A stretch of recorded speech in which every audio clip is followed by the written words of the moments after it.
siapa yang terbaik?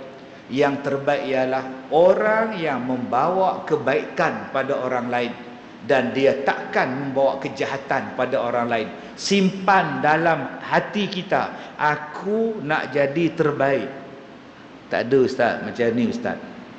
Penting sangat ke yang terbaik ni ustaz? Lah, awak tanya. Bukankah tujuan Allah Ta'ala jadikan mati dan hidup untuk tengok siapa yang terbaik? Alladzi khalaqal mauta wal hayata liyabluwakum ayyukum ahsanu amala. Allah Ta'ala menjadikan mati dan hidup adalah untuk Allah Ta'ala melihat siapakah di kalangan kamu yang melakukan amalan yang terbaik. Itulah dia. Malu kita tuan-tuan kalau kita tak pernah memberi manfaat pada orang lain.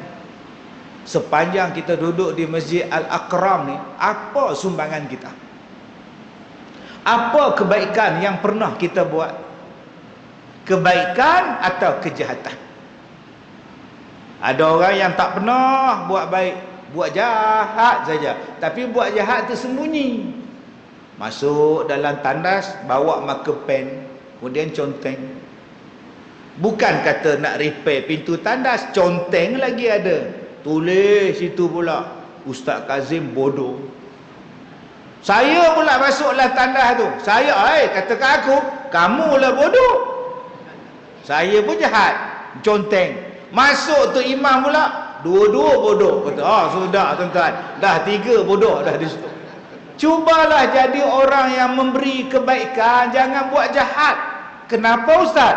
Sebab Nabi sebut yang kedua, khairun nas anfa'uhum linnas. Orang yang paling mulia, orang yang paling bagus ialah orang yang memberi manfaat kepada orang lain. Jadi tuan-tuan, kita pegang apa dia konsep yang kedua? Konsep kedua ialah aku nak menjadi seseorang yang memberi manfaat kepada orang lain. Tuan-tuan tahu tak, ada orang yang masuk syurga hanya kerana membuang sesuatu benda yang berbahaya di jalan raya. Ada pokok yang tumbang ke, ada batu tengah jalan ke, ada lubang ke. Amalan itulah tuan-tuan kadang-kadang yang bawa pada syurga. Jangan pandang kecil tuan-tuan orang yang menyelamatkan orang di tepi highway. Sebab tu saya suka tengok tuan-tuan, bukan saya suka tengok kemalangan, saya tak suka. Yang saya suka apa? Bila berlaku benda tak elok aja dekat jalan raya, aksiden misalnya, siapa yang paling awal sampai? Towing dah ustaz, on tow. Itu tak payah tolak tepi lah yang tu. Yang paling awal sampai siapa? Yang belakang motor dia ada kotak warna hijau, yang belakang motor dia ada kotak warna oranye. Tuan-tuan perasan tak? Asal ada je aksiden, rider ni sampailah, food rider ni. Abang Grab pun sampai, abang Panda pun sampai. Padahal dia bukan aksiden pun, bukan saudara dia pun. Orang aksiden, dia tahan kereta. Tu. 4-5 orang tahan kereta. Slow. Nampak? Dia bukan polis pun. Dia bukan siapa-siapa pun. Dia cuma nak selamatkan ni, hak terlentang tengah jalan ni. Bukan setakat aksiden dia sampai dulu. Bergaduh laki bini tengah jalan pun, dia sabar dulu. Bang, sabar bang, sabar. Dia dulu menyabar ke orang. Kita duk nampak dia orang hantar barang. Kita duk nampak dia orang duk hantar order kita. Tapi kita tak nampak yang hak aksiden dia orang sampai dulu, yang lemah dia orang sampai dulu, yang kucing duk tengah jalan duk nyau tak tahu nak pergi mana, kereta dia orang angkat kucing tak tepi jalan. Bukan setakat kucing dia orang angkat tuan-tuan, anjing pun dia orang tolong, ular pun dia orang tolong. Ular duk menung tengah jalan, aku nak pergi mana ni, dia cekak ular tu, lempar buang. Oh baguslah, berani betul abang rider kita, food rider ni. Ustaz ada tak petua Ustaz untuk macam ular-ular tadi? Tuan-tuan tengok dalam TikTok. Yang berada tu baca tu bismillahirrahmanirrahim, innahu min Sulaiman la apa nama tu, wa innahu bismillahirrahmanirrahim. Tunduk ular. Dia baca doa Nabi Sulaiman, salamun ala Nuh, salamun ala Sulaiman wa ala alamin. Boleh baca doa. Ada lagi petua lain Ustaz? Ada. Petua dia guna kayu tas. Kalau tuan-tuan pun pergi tolong-tolong, tuan-tuan kosong pun tak guna juga. Ambil kayu tas pakai. Sebab ular ni dia paling takut dengan kayu tas. Tuan-tuan letak kat dia, memang dia lembek lah ular tu. Dia lumpuh terus. Dia kena stroke pun tak. Ular pun stroke Ustaz. Cuba buat Ustaz. Ambil kayu tas, letak dekat ular. Tuan-tuan boleh angkat ular tak je. Memang sumpahan dia gamaknya lah. Di rumah saya ada 2 kayu tas. Okey, saya dah cuba dah. Memang lembek Ustaz. Nombor 3, reset. Baygon, shell top.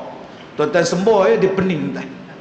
Yang tu paling cekap sekali, paling bagus. Dan yang nombor 4 petua yang paling senang ni, kalau reset pun tak ada, kayu tas pun tak ada, apa pun tak ada, yang paling bagus akak-akak ambil bawang putih tu, bawang putih yang 3 ulas tu, ambil yang potong seulas, potong nipis-nipis, ambil dia dan letak dekat hidung ular tu. Insya-Allah ular tu lari. Yang anda faham, tak faham sudah. Lepas tu akak pun akan berpindah alam, daripada alam dunia ke alam barzakh entah. Yang nombor 4 jangan kata duk buat pula. Itu saja ya. Tuan-tuan cuba tengok, kadang-kadang kita duk nampak dia orang tu, dia orang pula lagi baik pada kita sebab mereka ada manfaat. Cuba kita tanya pada diri kita, apa manfaat kita untuk masyarakat? Hidup macam tak ada macam tak ada.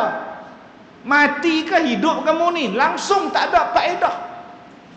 Masuk dalam masjid, kipas terbuka, orang tak ada.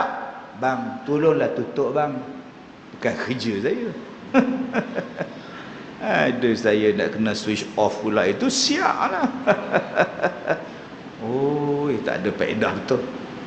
Apa salahnya awak tutup switch lampu, tutup aircon, tutup kipas? Orang tak ada. Tok siap terlupa tutup. Jemaah yang terakhir keluar terlupa tutup. Kita lah tutup.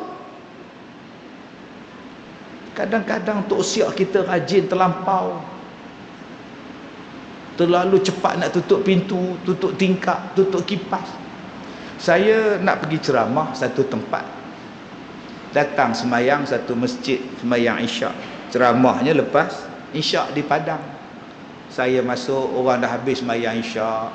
Saya pun semayang tepi, seorang-seorang, Allahu Akbar.